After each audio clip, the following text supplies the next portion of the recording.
Добрый вечер. На ТНВ новости, в студии Альбина Асылгараева. И вот о чем расскажем сегодня. Обращение Дмитрию Медведеву и отчеты для депутатов. Достаточно процветает там.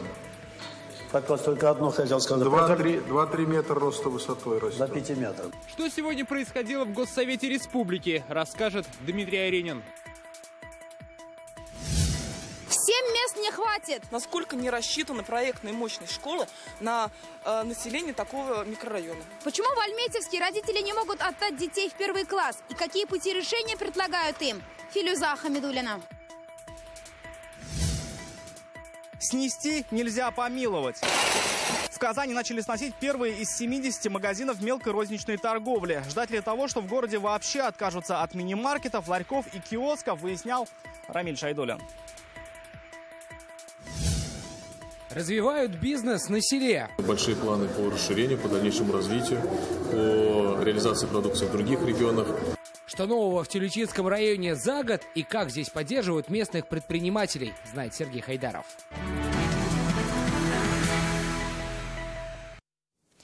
12 макрорегионов, вопросы утилизации источников химического тока и многое другое. В Сочи сегодня сотни участников со всей страны, международные эксперты, представители бизнеса. Здесь основной день работы Российского инвестфорума. Делегацию республики возглавляет Рустам Минниханов. В активе татарстанцев уже подписанные соглашения, переговоры и награды. В эти минуты деловая программа еще продолжается. Подробности из Сочи нам по телефону сообщит Дина Газалиева.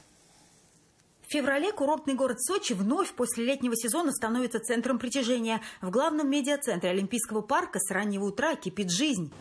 Огромное пространство – это большая выставка новых проектов регионов. Татарстанский стенд почти 200 квадратных метров. Акцент ожидаемо на презентации предстоящего чемпионата WorldSkills в августе. Данная программа позволяет нам менять погодные условия, менять время суток. То есть все, с чем сталкивается реальный комбайнер. Шутливо опробовать свои силы в одной из новых компетенций WorldSkills – проектирование нейроинтерфейсов решил сегодня и Рустам Минниханов. Смысл действия – человек самостоятельно, силой мысли, управляет виртуальным объектом на компьютере и диагностирует свои эмоции. Если вы о КамАЗе думаете, то по второму пойдете. КамАЗ, давай быстрее, денег побольше. И большую часть вот этой бюджете. О федеральных деньгах заходит речь и на одном из основных круглых столов форума. Его тема – экономика городского комфорта. Уже привычно для многих в стране связывается с успехами Татарстана в этой сфере. Передавая микрофон Рустаму Минниханову, модератор Игорь Шувалов пошутил. Татарстан обвиняет в том, что он получает много федеральных субсидий. Все бы так много делали и строили на эти деньги новые города, отметил председатель Внешэкономбанка. Мы системно эту задачу решаем. То есть это не только столица, это все наши муниципалитеты имеют программы. Мы стараемся не просто по сколько-то денег дать. Мы берем программу, делаем обсуждение, выбираем самые эффективные, и практически каждый муниципалитет получает проект. Главное – собрать команду, заявил Рустам Минниханов, из своих доморощенных талантов, чтобы у них был стимул развиваться в собственном регионе. В унисон звучат и слова премьер-министра страны об усилении территорий. Эта тема уже затрагивалась в январе на Гайдаровском экономическом форуме в Москве о создании Казанской агломерации. Формирование 12 так называемых макрорегионов, исходя из особенностей территорий. Это позволит сделать меры господдержки более адресными и эффективными, при этом исключить их дублирование, чтобы, например, не строить в двух соседних областях одинаковые заводы одинаковой специализации, создавая тем самым искусственную, то есть ничем не оправданную конкуренцию между ними. Товарищ министр. Площадки форума всегда удобны для всестороннего общения. Сегодня в активе татарстанцев подписаны соглашения о сотрудничестве с Пензенской областью, с компанией «Philips» по медицинским направлениям, с Новгородской областью. Зашли татарстанцы в гости и к тульским коллегам. Опыт Татарстана по определенным передовым технологиям мы сейчас изучаем, мы его пытаемся внедрить. Еще одна новость сегодняшнего дня, касающаяся каждого жителя Татарстана по сбору и утилизации батареек. Огромная проблема по предложению одной из профильных компаний будет решаться в Татарстане комплексно. В рамках подписанного сегодня соглашения татарстанцам предложат осознанно собирать батарейки. Будет создаваться необходимая инфраструктура. И сегодня же Рустам Минниханов вызвал у своих коллег шквал аплодисментов тем, что обозначил главный критерий в работе руководителя. Если начальник может идти по улице спокойно, разговаривать с людьми, это, наверное, самый главный критерий, что было надо. И уже вечером Татарстану были вручены награды по итогам всероссийского конкурса за лучшие практики сразу в 3 номинациях. За проект «Открытая Казань», социальный регистр и продвижение туристического бренда «Визит Татарстан». Дина Газалиева, ТНВ, Сочи, Краснодарский край. Все предложения, касающиеся республики, которые прозвучали в ходе визита Владимира Путина, направят в работу. Такое поручение дал Рустам Минниханов. Об итогах рабочей поездки в Татарстан рассказали сегодня в Казанском Кремле. Более 500 идей высказали участники встреч по жилищному строительству. Снижение ставок по ипотеке, улучшение инфраструктуры, мягкий переход на эскроу-счета. Последние нововведения могут привести к удорожанию жилья на 13%. Регионы предложили разрешить достраивать объекты высокой степени готовности по старой схеме. Иначе только в Татарстане могут пострадать около 12 тысяч человек, которые заключили договоры долевого участия. Когда эту тему поднимали с общественниками на встрече в центре Московский, Владимир Владимирович, в общем-то, достаточно позитивно воспринял это предложение и по мягкому переходу на такую систему пообещал, что они рассмотрят варианты, как можно было бы учесть интересы регионов в этом вопросе.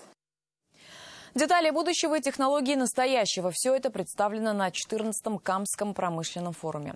Он открылся в Челнах. Традиционно здесь участники представляют свои уникальные продукты в металлообработке, в сфере энергетики и машиностроения. В этот раз на одной площадке собрались около 250 предприятий из 17 регионов страны. С разработками познакомился Рамиль Шайдуллин. В считанные секунды металл обретает причудливые формы. На нем появляется надпись размером в пару сантиметров. И все это сваркой. Работать с металлом так ювелирно – технология московской компании. Процесс-то виртуальный. Реально это может помочь нашей молодежи намного быстрее изучить сварку, технику. Здесь можно обучиться и представить что-то свое. Для этого в Экспокаме форум разбит на 2 павильона. Только в этом представлено около 250 компаний с нанотехнологиями, робототехническими и химическими разработками. Здесь первый раз, нам очень понравилось. Клиенты есть, заключаем договора. Не только себя показать, но и на других посмотреть. За 8 лет выставку, как престижный бизнес-форум, посетили около 12 тысяч человек. Здесь компании со всей России. За 3 дня их ждут десятки мастер-классов и обучающих семинаров. Рамиль Шайдуллин, Шатаюбов, Рамиль Закиев, ТНВ, Набережные Челны. Бой борщевику и любителям парковаться без номеров. Сегодня на сессии Госсовета депутаты адресовали обращение председателю правительства, где просят на федеральном уровне решить эти проблемы. Самим народным избранникам сегодня подробно доложили о борьбе с преступностью и состоянии дел с правами человека. Подробности у Дмитрия Аринина. Много лет уровень преступности в республике остается значительно ниже, чем в среднем по стране и округу. Как дела в борьбе с преступностью, сегодня депутатам рассказал глава МВД. Артем Хохорин доложил, в целом обстановка позитивная. Преступлений становится все меньше, и те, что есть, почти все раскрывают. Помогают и видеокамеры, а их стало больше, и дружинники. Главная боль полиции сейчас – дистанционные преступления. Страдают как отдельные граждане, так и юридические лица. Ущерб варьируется от нескольких тысяч рублей до десятков миллионов. За 2 года количество предприятий и учреждений, попавшихся на удочку, выросло в 2,5 раза, ущерб почти в 20 раз.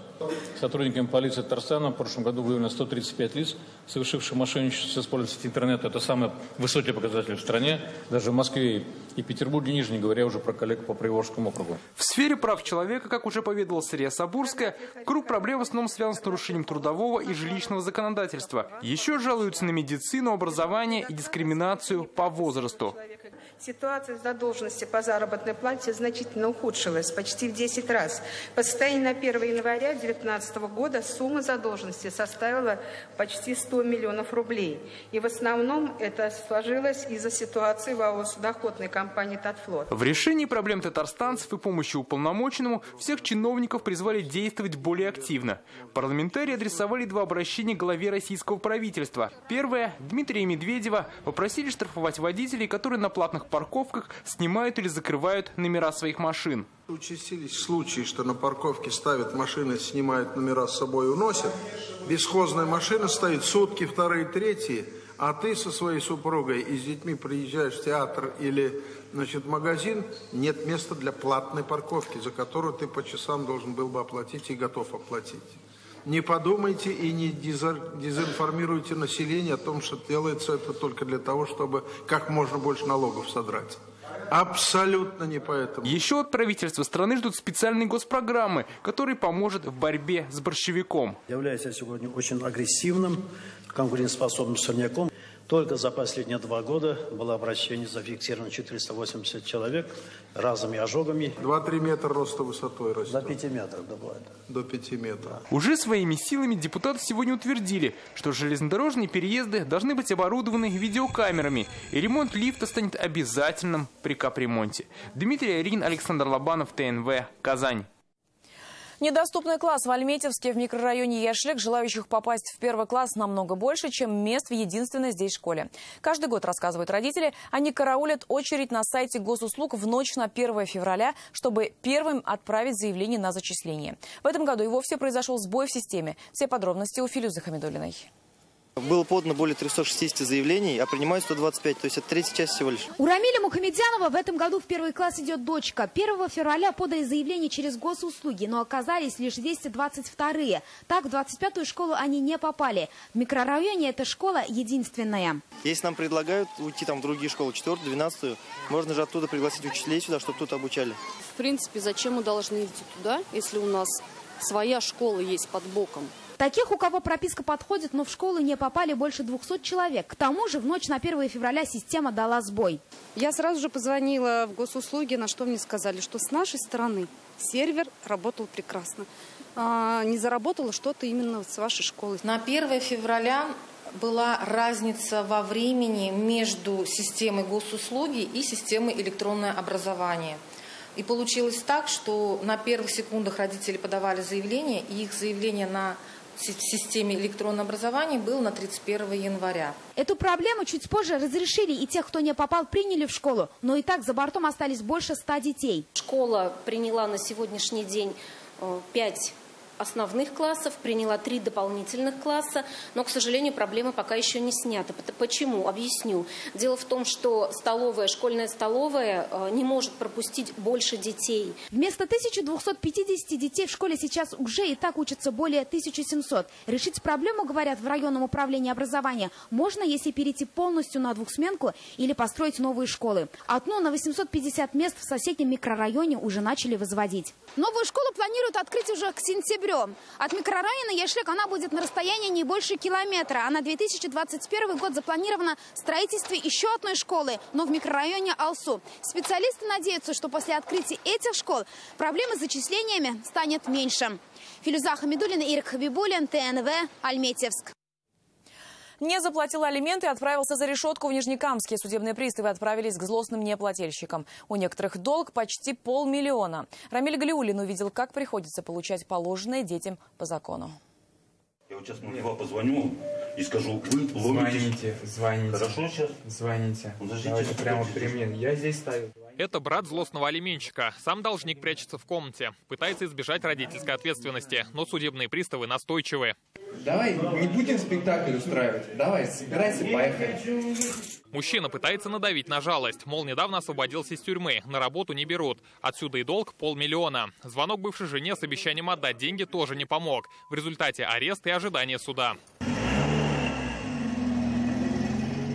В этой квартире еще один алименщик. Соседи говорят, мужчина живет здесь, работает, но всячески избегает встречи с судебными приставами. Приходил этот опекун, бабушка их детей, и говорил, что с 17-го года вообще пропал. Даже не появляется на днях рождения детей, но проживает здесь. Сумма долга? Где-то в районе 150 000. Сегодня в республике более 20 000 должников по алиментам. В основном это мужчины от 30 до 42 лет. Но вопреки стереотипам, среди должников не только отцы. Каждый 10-й – это женщины. Среди самых действенных мер по взысканию долгов – арест имущества, запрет на вождение авто и выезда за границу. Так, в республике почти 13 000 неплательщиков попали в стоп-лист и не смогли выехать за пределы страны. Рамиль Галиуллин, Игорь Романов, ТНВ, Нижнекамск, Казань. Это новости на ТНВ и далее в программе.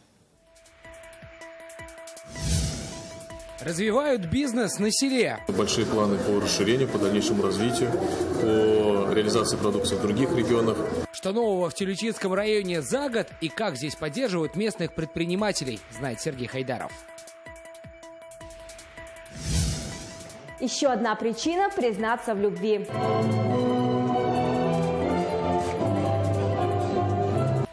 Впервые открыла Вероника Гайнуддинова. Новый мясокомбинат, возможность плавать даже зимой и голландское море цветов. Чем могут похвастать тюличинцы, сегодня говорили на сессии района. Успехи и достижения они презентовали министру промышленности и торговли республики. На что в районе делают ставку, расскажем в нашем следующем материале.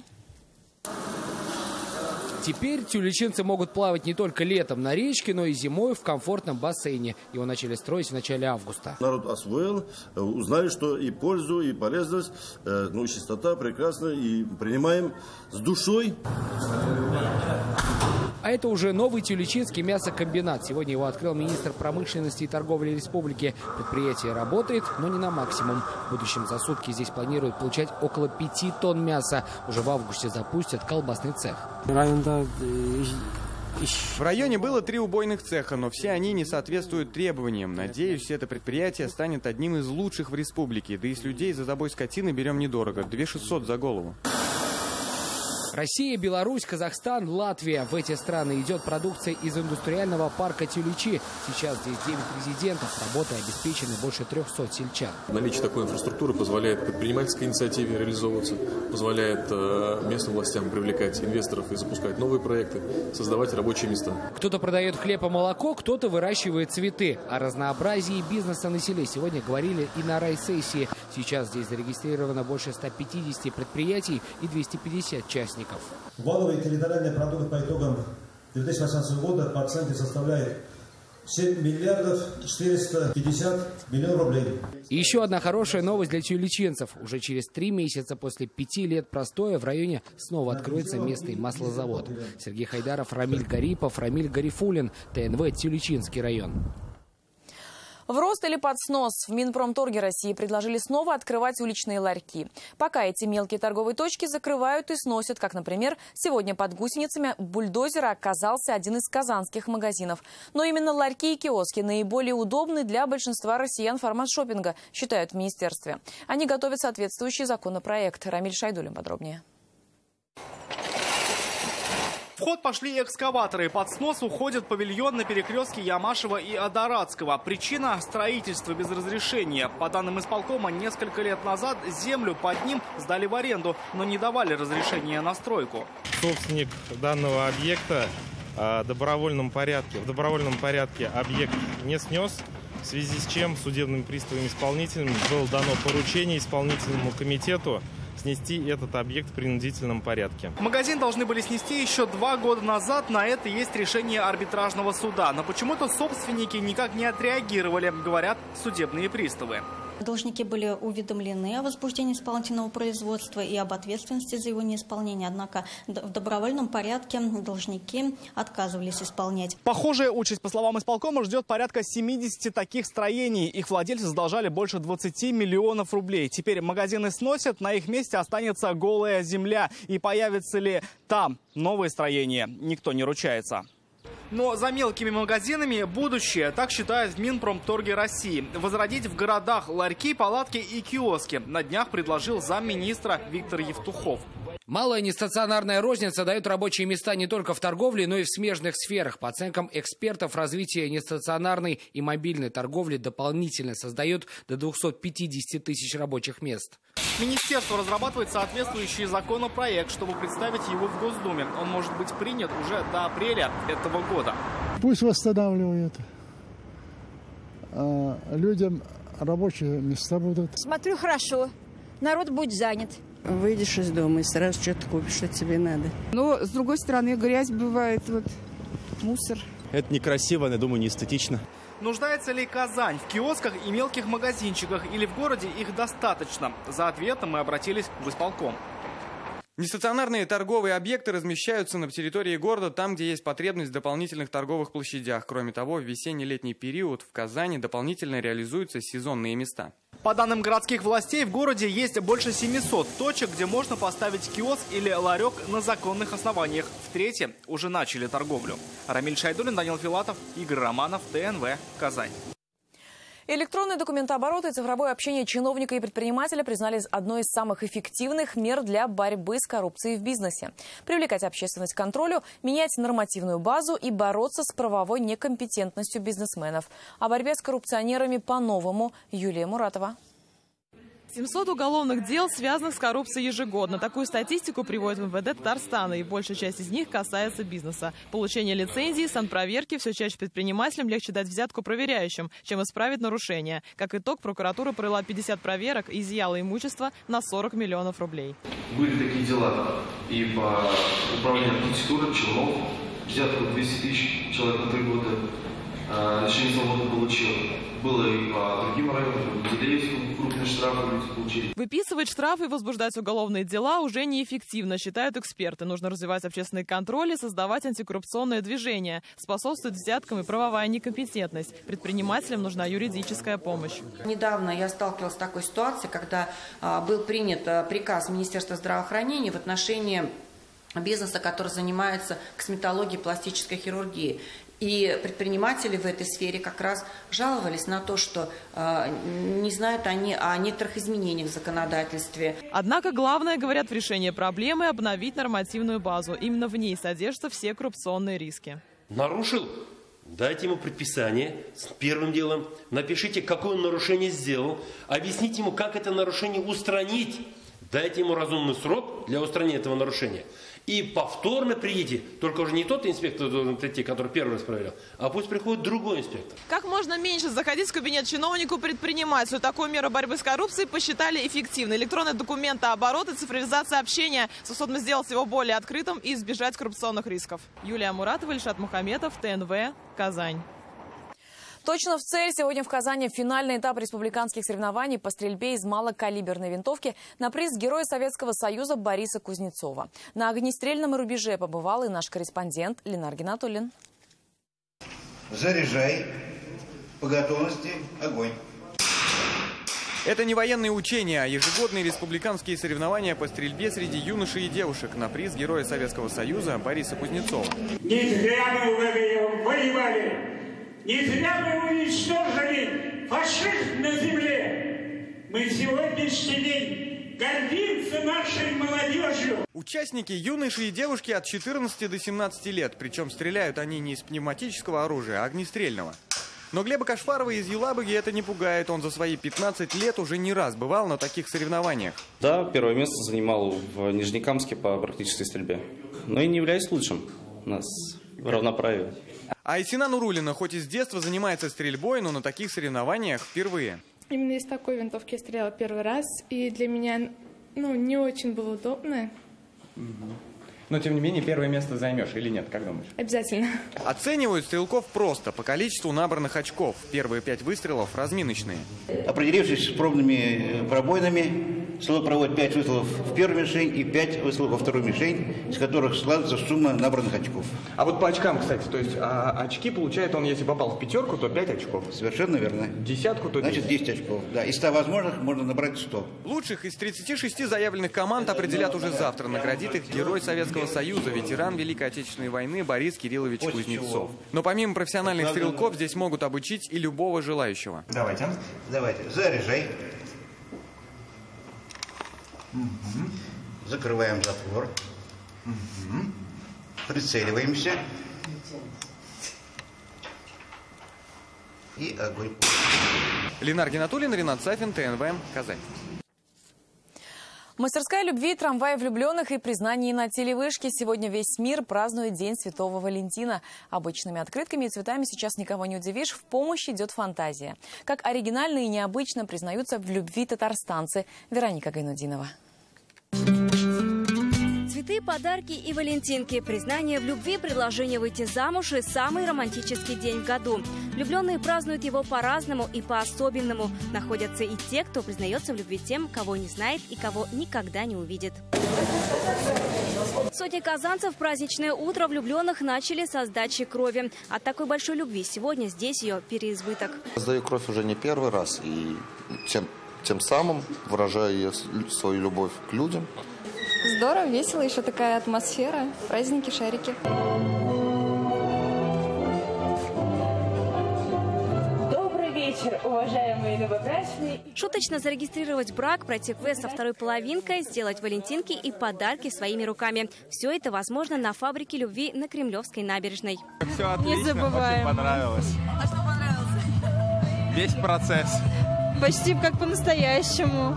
В мир любви погрузился и храм всех религий. Это чувство здесь вдохновляет поэтов и художников на новые творения. Здесь все о любви, и картины, и стихи. И дарит щедрым март, Козьма скоробогатый, надежду на любовь. В День Святого Валентина специальный маршрут. В Челнах и Нижнекамске в праздник запустили трамвай влюбленных. Всем валентинки, сладкие подарки и веселое путешествие.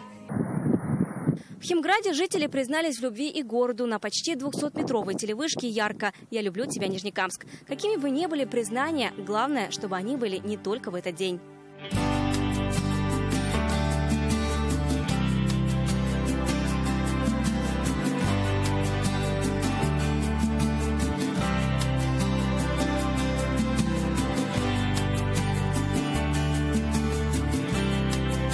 Вероника Гайнудинова, Марат Зайдуллин, Игорь Романов, Рамзиль Гарипов, ТНВ, Казань, Нижнекамск. А далее в выпуске прогноз погоды. Я же не прощаюсь. Увидимся в 21:30.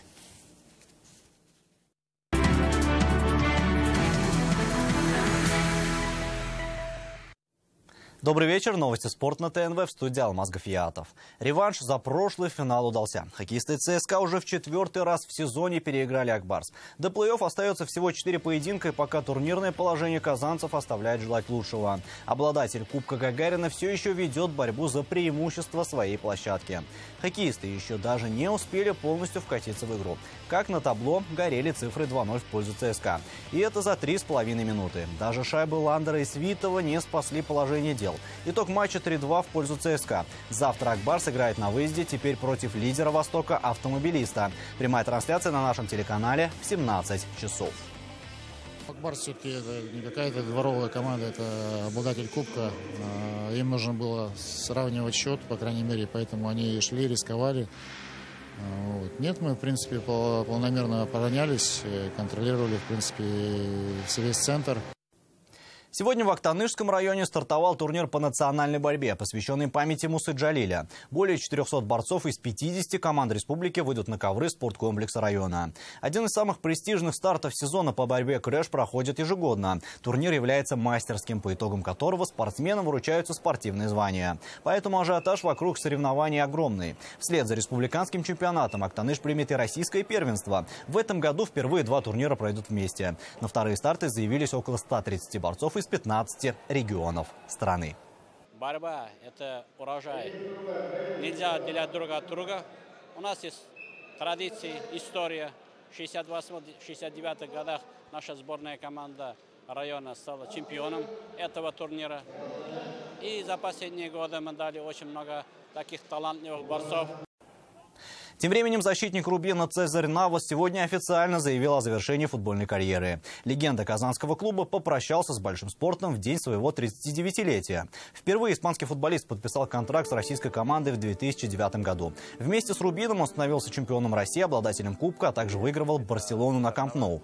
Цезарь Навас выходил практически во всех официальных матчах и был настоящим лидером в оборонительных рядах команды. На его примере в клубе воспитывалась молодежь. Каждый сезон дарил мне невероятные воспоминания. Опыт получился великолепным, и очень жаль, что мне приходится завершать карьеру, написал Навас в своем письме к болельщикам.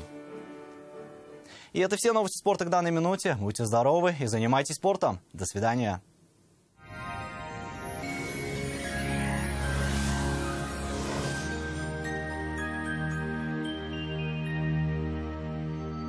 Здравствуйте. Теплый атмосферный фронт принес в Татарстан потепление, метели и порывистый ветер. Более подробнее о погоде после небольшой информации. Хотите качественную и недорогую кухню по вашим размерам?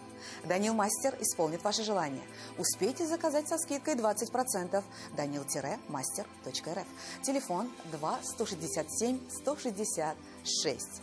По данным сервиса Яндекс.Погода, на юго-востоке, в Бугульме, Бавлы, Азнакаево синоптики обещают 7 мороза, пасмурную и снежную погоду.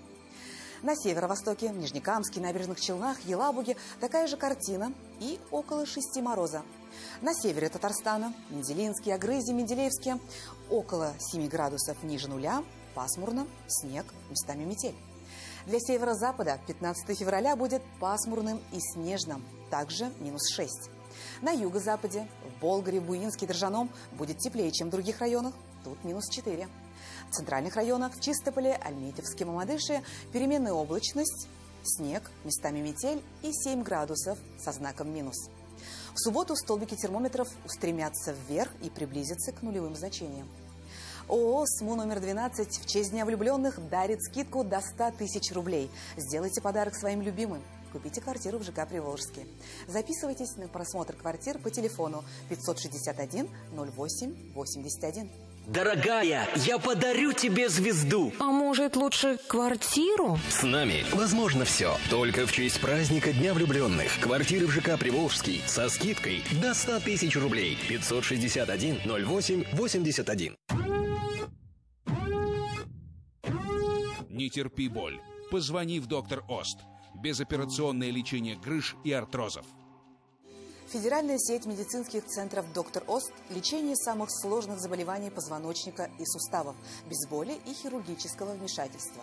За 10 лет в 10 городах России врачи клиники отменили более 10 тысяч операций. О погоде в столице.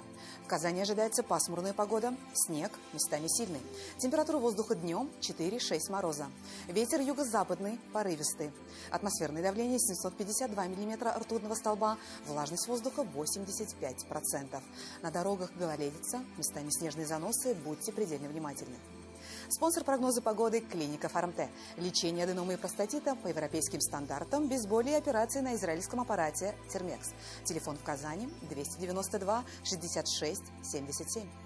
Клиника Фармте. Радиоволновое лечение аденомы и простатита на израильском аппарате Термекс. Без боли, без операции. 292 66 77.